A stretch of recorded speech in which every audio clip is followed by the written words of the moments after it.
But we did learn of those concerns through the media, and I will appeal to them that next time they have concerns to write, approach, and address us, because we are partners. We really are partners. Our work as government is to facilitate their businesses to thrive. So the various concerns they have raised, even though they raised them in the media and not formally to us, we have noted them with appreciation and are doing things, taking various measures to address each of the concerns. One of the concerns that they raised was the issue of taxation or fees that they pay. And I believe it's within your knowledge that His Excellency the Governor, Dr. Chilo Ayako, directed the Department of Revenue earlier before that, not to enforce the increment from 6,000 shillings to 12,000. So that increment is not being implemented, and the reason is that we are taking time to reorganize the revenue department in a way that serves the people. The other concerns that the Hotel Owner Association raised has also been addressed as a result of their complaint. Under directives from the governor, I have directed all our accounting officers to distribute work equally. We have facilities in Rongo, we have facilities in Sori, others in Kehancha, others in Sibania, and different places. And from our conferencing and catering budgets, we have requested and directed our officers to distribute the work. Though there are some challenges that we've received in terms of feedback from officers, some of the facilities, when approached to host events, want to be paid cash. And you know that is very difficult because of government systems. They prefer to be paid cash instead of being contracted to provide the service and then wait.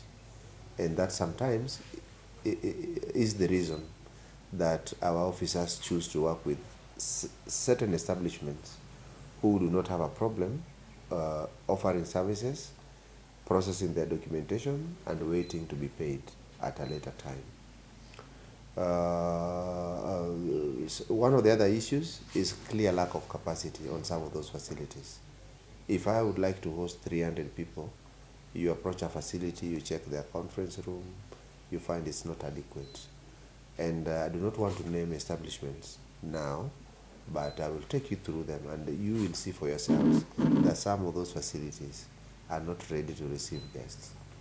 But the main thing is that as government, we are saying we want to distribute the work equally so that all businesses can benefit from government services, so long as, of course, they meet those basic minimum conditions of capacity, availability, and the ability to do the work.